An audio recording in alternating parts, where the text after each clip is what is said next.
pagi. Hari ini pelajaran Bahasa Indonesia ya. Baik.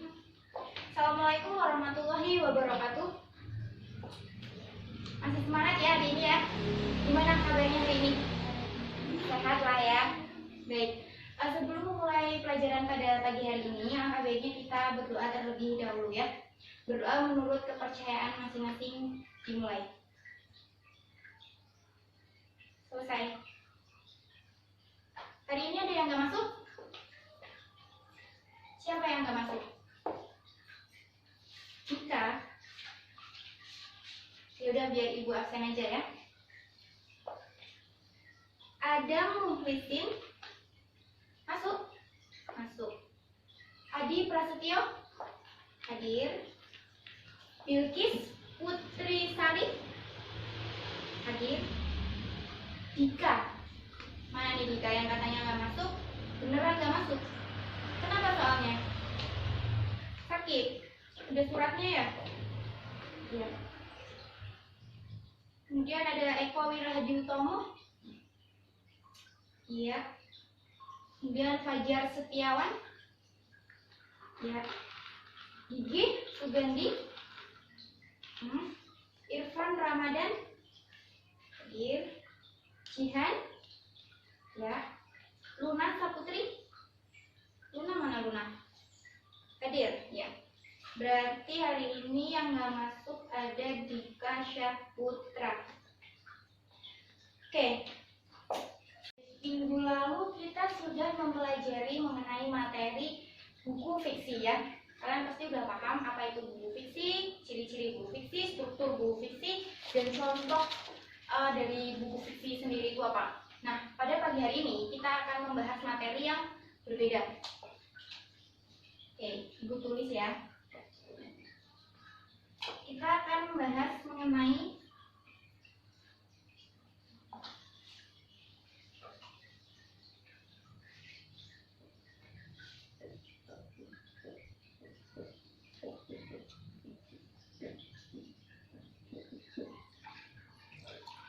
teks biografi. Nah, yang kalian tahu tentang teks biografi itu apa? Ya, coba dong angkat tangannya ya, yang tahu. Ya, benar. Teks yang ditulis oleh orang lain. Atau lebih jelasnya, itu adalah teks yang menceritakan mengenai suatu kisah atau cerita seorang tokoh dalam mengarungi kehidupannya. Entah itu kelebihan, masalah, atau kekurangan dari tokoh tersebut, agar tokoh tersebut itu menjadi tauladan oleh orang banyak. Ya.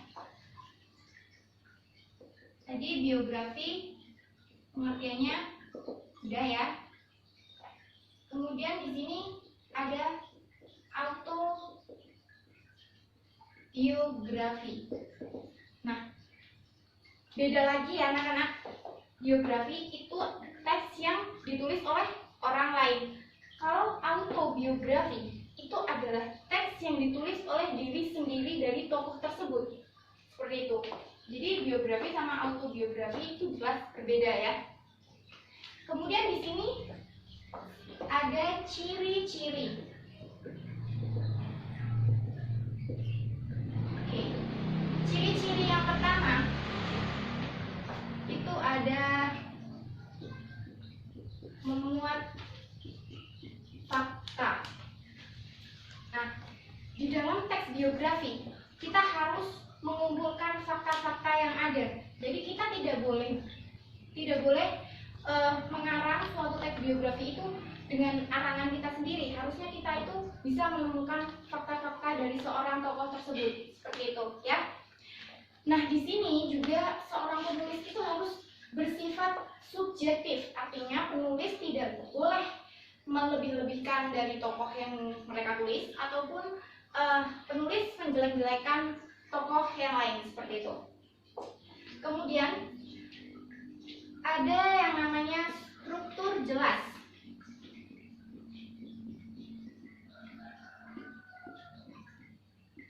Oke.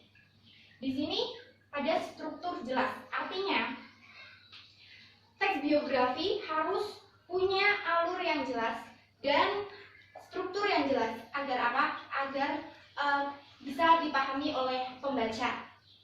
seperti itu. Kemudian biasanya ya teks biografi ini menggunakan alur maju. Tidak hanya menggunakan alur maju, teks biografi juga bisa menggunakan alur campuran. Nah, biasanya menceritakan kehidupan masa kini seseorang, kemudian kembali ke masa lalu, kemudian ditutup dengan kesuksesan. Ya, benar. Kemudian yang ketiga, ciri yang ketiga ada bahasa yang lugas. Oke. Bahasa yang lugas. Teks biografi harus menggunakan bahasa yang jelas serta tidak terlalu banyak menggunakan ungkapan atau majas. Seperti itu. Jadi teks biografi kalau menggunakan bahasa yang lugas dan jelas itu bisa dipahami oleh pembaca. Jadi pembaca itu akan lebih mengarungi atau mendalami dari tokoh yang dibaca, seperti itu. Ya, paham sampai sini? Udah paham belum? Nah, untuk pengertian dan ciri-ciri sudah paham ya semuanya? Kemudian kita membahas mengenai struktur. Biar ibu tulis ya. Mengenai struktur.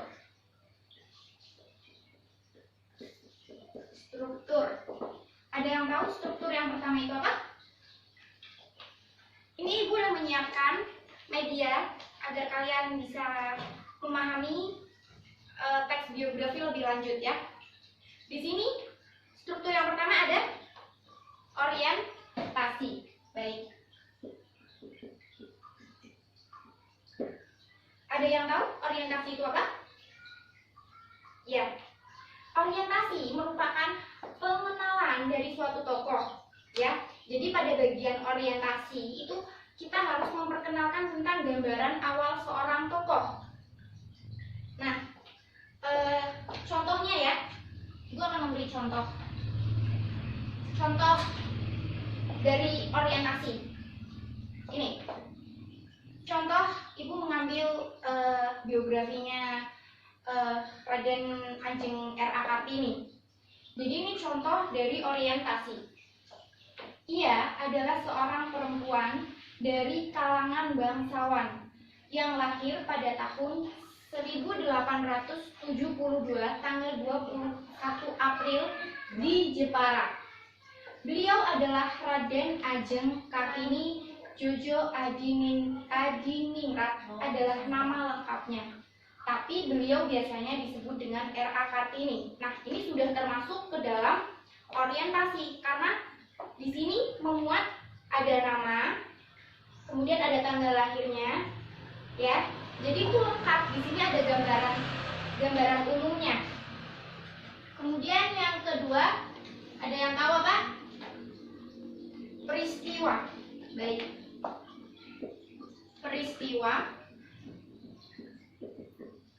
atau masalah. Peristiwa atau masalah ini biasanya disebut dengan bagian isi. Coba kita baca ya pengertiannya. Bagian ini adalah bagian yang menyelami lebih dalam mengenai kehidupan sebuah tokoh. Nah, biasanya pada bagian isi ini membahas mengenai apa? Ya, membahas mengenai dari masa kecil seorang tokoh atau bahkan sampai dewasa itu sudah membahas seluruh peristiwa ataupun masalah. Nah, ini ada contohnya. Ya, contohnya ibu ambil yang sama Raden Ajeng R.A. Kartini. Ketika Raden Ajeng Kartini berusia 12 tahun, ia memulai perjuangannya di dunia pendidikan agar memperoleh pendidikan setinggi-tingginya. Namun sayangnya, keinginan terbesar itu mendapat tantangan keras, terutama ayahandanya. Ini adalah contoh struktur teks biografi yang peristiwa atau masalah. Oke, kemudian yang terakhir, ini ada reorientasi.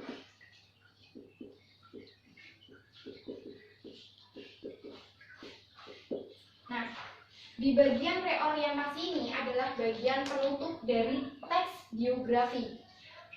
Seperti itu. Jadi di dalam teks biografi itu juga ada bagian penutupnya. Contohnya, Ibu kasih contoh ya. Nih, contohnya, atas semua jasa yang telah diberikan Raden Ajeng Kartini, terutama di bidang pendidikan, untuk wanita, beliau mendapatkan penghormatan dan penghargaan.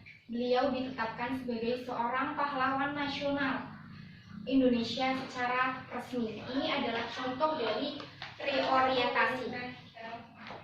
Sampai sini udah paham? Sekarang Ibu akan memberikan tugas. Tugasnya secara berkelompok ya. Kelompoknya kalian pilih sendiri 4 sampai 5 orang. Di sini ada 3 tokoh. Kalian bisa memilih mau menuliskan teks biografi yang mana aja. Teks biografi tokoh siapa ya? Di sini ada yang tahu nih siapa? Ki Hajar Dewantoro ya. Kemudian yang kedua ada Raditya Dika. Ki Hajar Dewantara itu siapa sih? Ada yang tahu nggak? Ya, Ki Hajar Dewantara itu adalah Bapak Pendidikan Nasional. Kemudian Raditya Dika itu sebagai penulis. Yang terakhir ada Ibu Fatmawati Soekarno. Fatmawati Soekarno ini adalah penjahit bendera merah putih. Tugasnya kalian menulis teks biografi sesuai dengan foto yang ada di sini. Terserah mau pilih siapa ya. Ada Bapak Ki Hajar Dewantoro, ada Raditya Dika, dan yang terakhir ada Ibu Fatmawati. Usahakan tidak boleh browsing ya, sesuai dengan kemampuan kalian supaya kalian itu bisa gitu memahami apa yang Ibu sampaikan di sini. Seperti itu ya. Ibu kasih waktu 15 menit.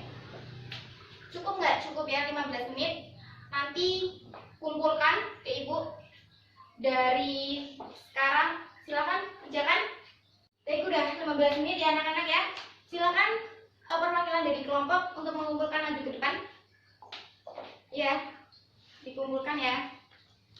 Nah, sedikit mengulas dari materi kita pada hari ini ya. Teks biografi. Tadi apa? Udah tahu ya pengertiannya apa, bedanya sama autobiografi itu apa. Kemudian ciri-cirinya itu ada 3. Yang pertama ada memuat fakta, kemudian yang kedua ada struktur yang jelas, kemudian yang ketiga ada bahasa yang lugas dan jelas ya. Di sini juga ada struktur.